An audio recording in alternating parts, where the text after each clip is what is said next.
ওং নমো ভগবতে বাসুদেবায়। আমার প্রিয় দর্শক বন্ধুকে আমার আন্তরিক অভিনন্দন, শুভেচ্ছা ও ভালোবাসা জানাই। আমি আশা করি অনাদির আদি গোবিন্দের অশেষ করুণায় আপনারা সকলেই কুশলে আছেন। আজ আপনাদের সামনে বিশেষভাবে গুরুত্বপূর্ণ আলোচনা করতে চলেছি। একদিকে দেবগুরু বৃহস্পতি, অপরদিকে দানবরাজ রাহু রাশিচক্রে এমনভাবে অবস্থান করছে যে একে অপরকে দৃষ্টি দিয়ে রয়েছে এবং তা নবম দৃষ্টি। তাই সিংহ রাশি বা সিংহ লগ্নের জাতক জাতিকাদের ক্ষেত্রে এই দুই গ্রহের গোচর ফল কেমন এবং কি হতে পারে তা নিয়েই আমি আচার্য কমল শাস্ত্রী আপনাদের সামনে এই ভিডিওতে উপস্থিত হয়েছি।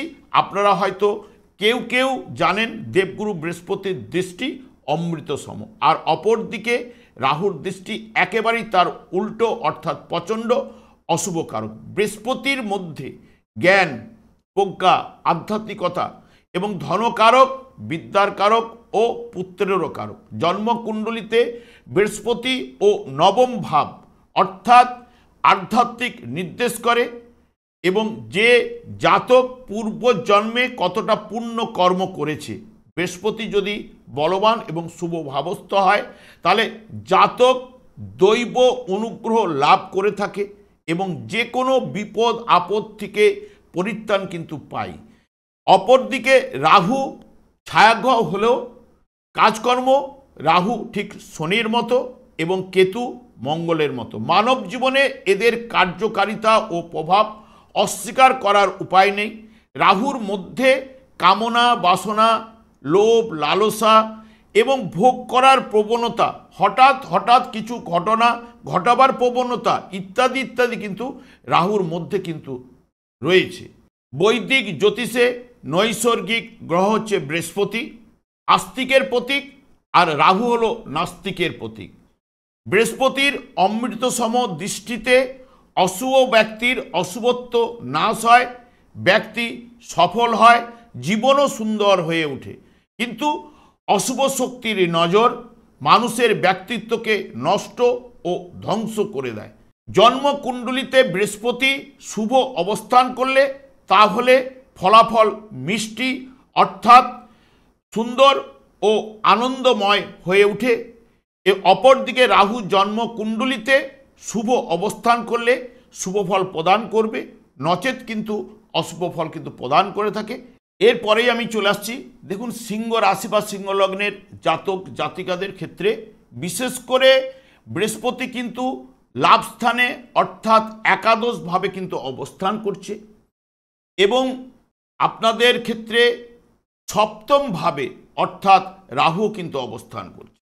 রাহু এই জায়গায় 18ই মে প্রবেশ করেছে আপনাদের সপ্তমভাবে এবং এখানে প্রায় 1.5 বছর অবস্থান করতে চলেছে। বর্তমানে রাহু পূর্ব ভাদ্রপদ নক্ষত্রে অবস্থান করছে। বৃহস্পতি ঠিক আপনাদের ঠিক লাভ স্থানে একাদশভাবে এখানে 17ই অক্টোবর পর্যন্ত কিন্তু এই জায়গায় অবস্থান করবে। এখানে বর্তমানে মৃগশিরা নক্ষত্রে অবস্থান করলেও ঠিক 14ই জুনের পর আদ্রা নক্ষত্রে অর্থাৎ রাহুর নক্ষত্রে কিন্তু প্রবেশ করবে। এখানে দেখবেন বৃহস্পতি যখনই 14ই জুনের পরে আদ্রা নক্ষত্রে প্রবেশ করবে, বৃহস্পতিও রয়েছে কিন্তু আদ্রা নক্ষত্রে, রাহু রয়েছে কিন্তু পূর্ব ভাদ্রপদ নক্ষত্রে। দুজনে কিন্তু নক্ষত্র বিনিময় করে বসবে এবং তার সঙ্গে সঙ্গে বৃহস্পতিও কিন্তু নিজের নক্ষত্রে 12ই আগস্টের পরে যাবে। তবে 17ই অক্টোবর পর্যন্ত এই জায়গায় বৃহস্পতি কিন্তু অবস্থান করার পরেই ঠিক কর্কট রাশিতে আপনাদের দ্বাদশভাবে প্রবেশ করলেও এখানে বক্রতার মাধ্যমে আবার কিন্তু মিথুন রাশিতে প্রবেশ করবে। তবে 1 বছর কাল আপনাদের ক্ষেত্রে এই জায়গায় মিথুন রাশিতে বা লাভস্থানে অবস্থান করতে চলেছে। বৃহস্পতি ঠিক লাভস্থানে বসে ঠিক 3য় ভাবের উপরে দৃষ্টি, তার সঙ্গে সঙ্গে রাহুর উপরে 7ম ভাবের উপরে দৃষ্টি থাকছে।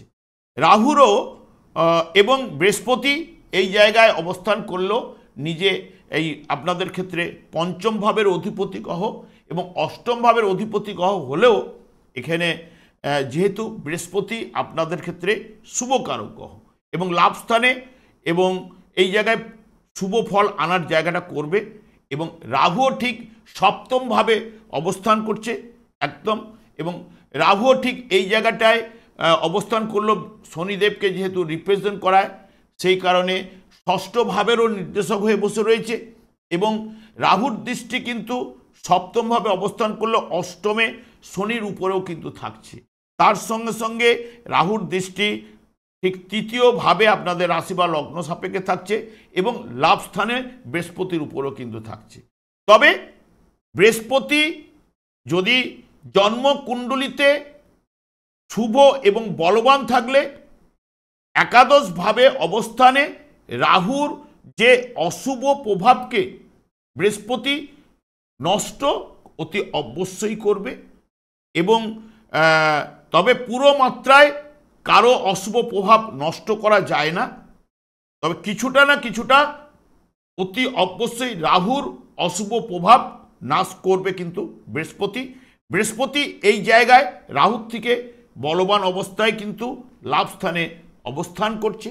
এবং যেহেতু আপনাদের ক্ষেত্রে পঞ্চমপতি গ্রহ এবং শুভকারক গ্রহ, এখানে বৃহস্পতি কিন্তু আপনাদের ক্ষেত্রে খুবই স্ট্রং ফল দেওয়ার জায়গাটা কিন্তু নিয়ে আসবে। তবে যার যার জন্মকালীন যদি বৃহস্পতি শুভ বলবান থাকলে সিংহ রাশি বা সিংহ লগ্নের জাতক জাতিকাদের ক্ষেত্রে এই একাদশভাবে, এমনিতে একাদশভাবে অবস্থান করলে একাদশ ভাব হচ্ছে আশা আকাঙ্ক্ষা পূরণ, অভীষ্ট পূরণ, যে কোনো বিষয়ে সফলতা, অর্থাৎ বিবাহ বা বিবাহিত জীবনে সফলতা, চাকুরিতে সফলতা, পড়াশোনায় সফলতা ইত্যাদি ইত্যাদি যাবতীয় মামলা মোকদ্দমা থেকে সফলতা বা রোগ থেকে নিরাময় ইত্যাদি ইত্যাদি এই একাদশ ভাব থেকেই বিচার্য। সেই স্থানে কিন্তু বৃহস্পতি অবস্থান করছে। বৃহস্পতি যদি জন্মকালীন যার শুভ থাকবে, প্রথমত দেখবেন চাকুরিতে উন্নতি ও আয় বৃদ্ধি ঘটবে, দ্বিতীয়ত নানান দিক থেকে ব্যবসা বাণিজ্যে লাভ কিন্তু ঘটবে, এবং তৃতীয়ত হঠাৎ অর্থ ও সম্পদ প্রাপ্ত হওয়ার সম্ভাবনা কিন্তু থাকছে, চতুর্থ শুভযোগ বশত আনন্দ লাভ এই জায়গাটা কিন্তু আনবে, এবং পঞ্চমত ধর্মকর্মে যোগদান করা এবং আধ্যাত্মিক দিক দিয়ে মন কিন্তু তার যাওয়ার জায়গাটা নিয়ে আসবে। এবং তার সঙ্গে সঙ্গে ষষ্ঠভাবে সন্তানের কারণে গর্ব অনুভব করা, যেহেতু বৃহস্পতি পঞ্চমপতি গ্রহ এবং মন মানসিকতা সুন্দর হওয়ার জায়গাটা নিয়ে আসবে। এবং সপ্তম ভাবের দৃষ্টি থাকার জন্য বিবাহের জায়গাটা প্রশমিত করবে, প্রেমের জায়গাটাকে সফলতা আনবে, এই জায়গাগুলো কিন্তু আনবেই। এবং পদমর্যাদা বৃদ্ধি কিন্তু ঘটবে, নবমত গৃহ সংস্কারে সংসারে সুখ শান্তি আনন্দ এইগুলো কিন্তু নিয়ে আসবে। ভাই বোন আত্মীয় পরিজন তৃতীয় ভাবের উপর দৃষ্টি থাকছে, এইগুলো কিন্তু নিয়ে আসবে। এবং অষ্টম ভাবের অধিপতি গ্রহ লাভস্থানে থাকার জন্য অপ্রত্যাশিত অর্থ আনার জায়গাটা কিন্তু বৃহস্পতি শুভ বলবান থাকলে অতি অবশ্যই দেখবেন অপ্রত্যাশিত অর্থ এগুলো আনার জায়গা বা মৃত ব্যক্তির সম্পত্তি অষ্টম ভাব বোঝায়। লাভস্থানে যেহেতু রয়েছে তাহলে পজিটিভ রেজাল্টগুলো এই জায়গা থেকে নিয়ে আসার জায়গাটা দেবে। যদি যার জন্মকালীন যদি অশুভ থাকলে তাহলে অপোজিট ফলগুলো পাওয়ার সম্ভাবনা দেবেই, এবং ব্যবসা বাণিজ্যে যেমন ক্ষতি, শুভ কর্মে ব্যাঘাত ঘটবে বারবার, বা পদোন্নতির ক্ষেত্রে বিড়ম্বনা এগুলো কিন্তু দেখা যাবে, আর্থিক দিক দিয়ে ক্ষতির সম্ভাবনা এগুলো কিন্তু আনবে বৃহস্পতি। যদি কারণ কোনো গ্রহ তো খারাপ বা অশুভ নয়, যার জন্ম কুণ্ডলিতে বা জন্মগ্রহণের সময় যে গ্রহ পজিশন অনুযায়ী তার ছকটি প্রস্তুত করা হয়, সেই জন্ম ছকে যদি দেখা যায় যে গ্রহটি অশুভ স্থানে বা দুস্থানে দুর্বল এবং পীড়িত নিচস্থ রয়েছে বা অশুভ গ্রহের সংযোগে রয়েছে, তাহলে সেই গ্রহটি কিন্তু দুর্বল এবং পীড়িত থাকে, তার ফল দেওয়ার ক্ষমতা কিন্তু তার অশুভই কিন্তু নিয়ে আসে। সে শুভকারক গ্রহ হলেও যদি অশুভ স্থানে থাকে সে অশুভ ফল দিতে কিন্তু বাধ্য। তাই সেই কারণে কোনো গ্রহ কিন্তু অশুভ বা খারাপ নয়, এইটুকু আপনাদের কাছে বলতে পারি। এখানে রাহুও কিন্তু এই যে সপ্তম ভাবে যে অবস্থান করছে, রাহু সপ্তম ভাব হচ্ছে কি না জায়া ভাব, অপরেন্ট পার্টির ভাব, এবং স্বামী স্ত্রী ব্যবসা এবং বিবাহ এবং মিলন বা পার্থিব্য মিলন বা বৈধ মিলন বলা হয় বা বৈধ বন্ধন বলা হয়, মামলার প্রতিপক্ষ, এবং এটা হচ্ছে মারক স্থান, এবং ঝগড়া ঝাঁটি ঝগড়ার এটাও বিচার করা হয় এই জায়গা থেকে, এবং বৈদেশিক বিষয় এবং মানব শরীরে বিশেষ করে কিডনি পাকস্থলী এবং পেছনের ঠিক কোমরের একটু উপর থেকে নিচে কোমর পর্যন্ত বা নিচে পর্যন্ত এইটা কিন্তু পুরোটাই হচ্ছে কিন্তু সপ্তম ভাব। এই সপ্তম ভাবে রাহু অবস্থান করছে এবং শনিদেবকে রিপ্রেজেন্ট করছে। জন্মকালীন যদি শুভ থাকলে তাহলে কি করবে, প্রথমত অপরের সাহায্য লাভ কিন্তু ঘটবে, কারণ যেহেতু অপোনেন্ট পার্টি, অপরের থেকে সাহায্য লাভ। একাদশভাবে দৃষ্টি রয়েছে, তৃতীয় ভাব যোগাযোগ বৃদ্ধি করে দেবে এবং এখানে সপ্তমভাবে রাহু কিন্তু বিবাহের জায়গাটা প্রশমিত করে। তবে রাহু বিবাহিত জায়গাটা প্রশমিত করলে তৃতীয় নম্বর হচ্ছে নিম্ন বর্ণের জাতক বা জাতিকার সঙ্গে বিবাহের সম্ভাবনা কিন্তু আনতে পারে। এই জায়গাটা রাহু কিন্তু ঘটাবার চেষ্টা করে বেশি।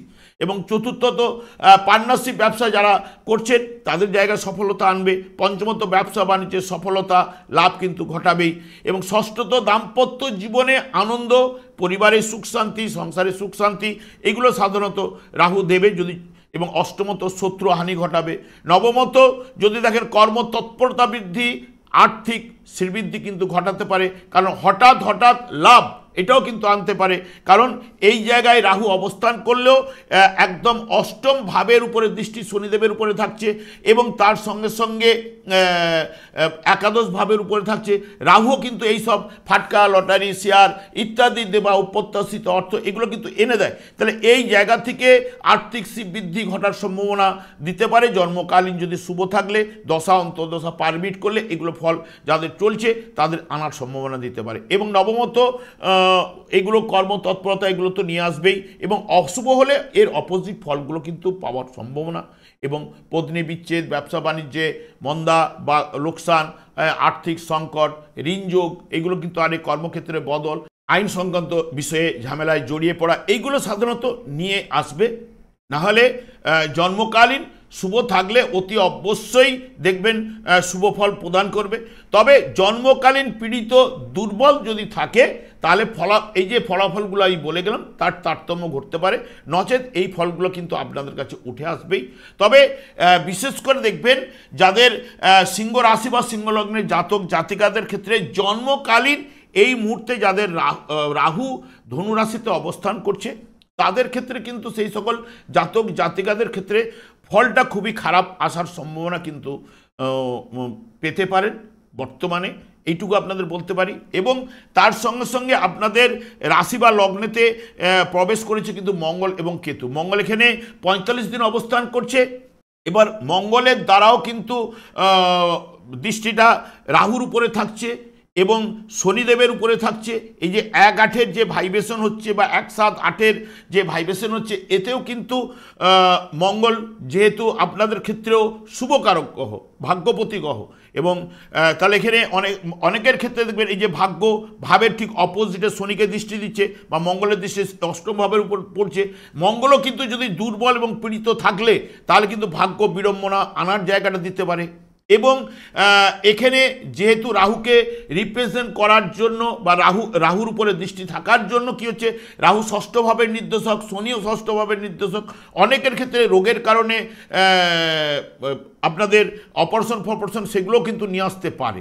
বা অনেকের ক্ষেত্রে দেখুন এখানে 4-4টে অশুভ কারক গ্রহ একসঙ্গে কিন্তু মিলিত হচ্ছে দৃষ্টির বিনিময়ে। এক হচ্ছে মঙ্গল কেতু, কারণ কেতুর নেচার ঠিক মঙ্গলের মতো, কিন্তু এখানে কেতু মঙ্গলের সঙ্গে এপাশে রাহু এবং শনি, এই যে 4-4টে গ্রহের যে দৃষ্টি বিনিময়ে অনেকের ক্ষেত্রে যদি অশুভ থাকলে জন্মকালীন তাদের ক্ষেত্রে কিন্তু বাধা বিপত্তি, ছোটোখাটো দুর্ঘটনা এইগুলো কিন্তু আনতে পারে। সেই বিষয়ে এখানে মঙ্গল 45 দিন মতো অবস্থান করবে।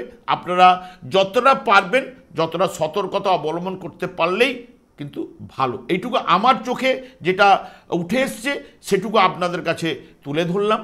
এবার আপনারা সেটা একটুখানি যদি সতর্কতা অবলম্বন করেন সেটা মনে হচ্ছে একটু ভালো হবে। আমি আর দীর্ঘায়িত করছি না। আমি আচার্য কমল শাস্ত্রী প্রত্যেক বুধবার এবং শুক্রবার সন্ধ্যা 8:30 এই চ্যানেলে লাইভ অনুষ্ঠান নিয়ে উপস্থিত হই। ঠিক ওই সময় আমাকে ফোন করলে আপনারা নিজেদের ভাগ্য বিষয়ে জানতে পারবেন। তাছাড়া বিভিন্ন ধরনের ভিডিও আপলোড করে থাকি, সেগুলি পাওয়ার জন্য আমার চ্যানেলটিকে সাবস্ক্রাইব করে বেল আইকনে ক্লিক করে রাখুন।